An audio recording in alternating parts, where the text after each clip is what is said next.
Good morning, everyone. It's Thursday, November 30th, 2023. My name is Sam Shalhoub, and it's time for your daily dispatch. Today's dispatch brought to you by MyPillow. Go to mypillow.com, enter in the discount code SAM, and get up to 80% off of all of your purchases. Now to the news. It's been all over the news feeds yesterday that a U.S. military Osprey aircraft with 8 people on board crashed off of southern Japan. There is so much going on militarily all over the world right now, it's not surprising to me that we're having these types of incidents take place. According to the Daily Mail, Putin is calling on Russian women to have 8 or even more children after their population fell by 550,000 during the first year of the war in Ukraine. It's really interesting. Putin seems to be standing for family values much more than so many people even here in the US, and I applaud him for his efforts. According to the Gateway Pundit, Jack Smith and the Biden DOJ also demanded information on all Twitter X users who retweeted President Trump, liked his tweets, or mentioned Trump in their account. This is unheard of. It's basically a blanket call to acquire all of the files from Twitter. If they're going after Trump, you don't think they're going to go after us? Well, they're sure going to try. According to Zero Hedge, there's been a bottleneck on the Panama Canal.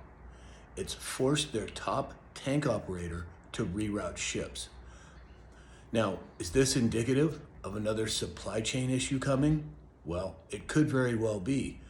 Now, this is at the Panama Canal, but I understand that there's some issues at the Suez Canal as well. How is it going to play out? Well, your guess is as good as mine at this point, but I'll keep an eye on it and let you know how it progresses. Yesterday, according to Leading Report, the former General Registrar of Prince William County, Virginia, Michelle White, has been indicted on 3 grand jury charges related to allegedly altering election results during the 2020 election. White resigned abruptly in 2021 without an explanation.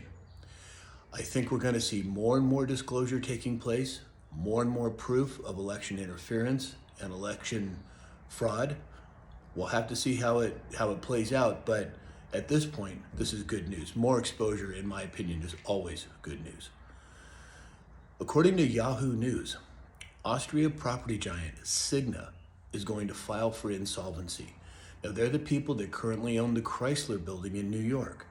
They're filing court protection as it undergoes restructuring. We've talked many times about the state of commercial real estate in America. I believe there's over 1 billion vacant square feet of commercial real estate. Is this just another indication of what's on the horizon? Well, I have to think so. According to the Gateway Pundit, a federal judge ordered the FBI to hand over evidence in the former DNC employee Seth Rich's murder case within 14 days. Now, to refresh your memory, Seth Rich was the gentleman who acquired emails from the DNC allegedly, gave them to WikiLeaks. WikiLeaks published them, or at least some of them. And now the FBI is the federal judge is telling the FBI to hand over the evidence.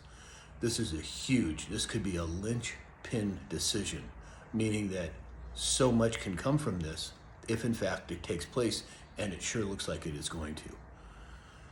Yesterday, Representative Comer came out and he said, quote, Joe Biden knew about, participated, and benefited from these schemes.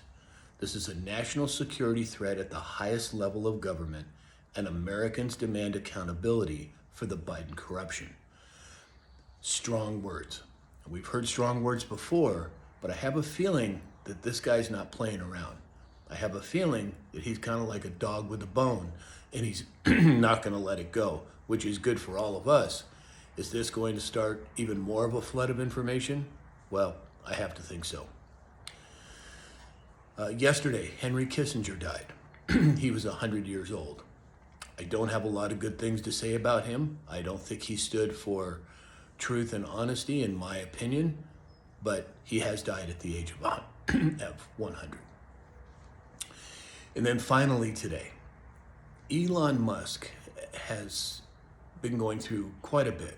Now, I haven't decided, at first I was a little concerned about him, or more than a little concerned. And then slowly but surely, I'm beginning to like what he's saying and doing.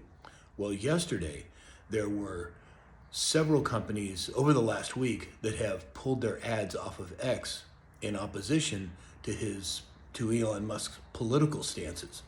Well, this is what he came out and he said, quote, "If someone's going to try and blackmail me with advertising, blackmail me with money, they can go F themselves." Excuse me. They can go F themselves. He said that twice. And then he said, "Is that clear? I hope it is. Bravo, Elon. Don't let them push you around. Keep moving in the right direction." So that's all we have for today. Please go to my store or mypillow.com, enter in the discount code SAM, and get up to 80% off of all of your purchases. Please like, share, follow, and subscribe. And I would encourage you to register at my website, samshalhoub.com. I have some new interviews coming up, and you'll be able to find them there. And in the meantime, I hope you have a great day, and we'll talk again soon.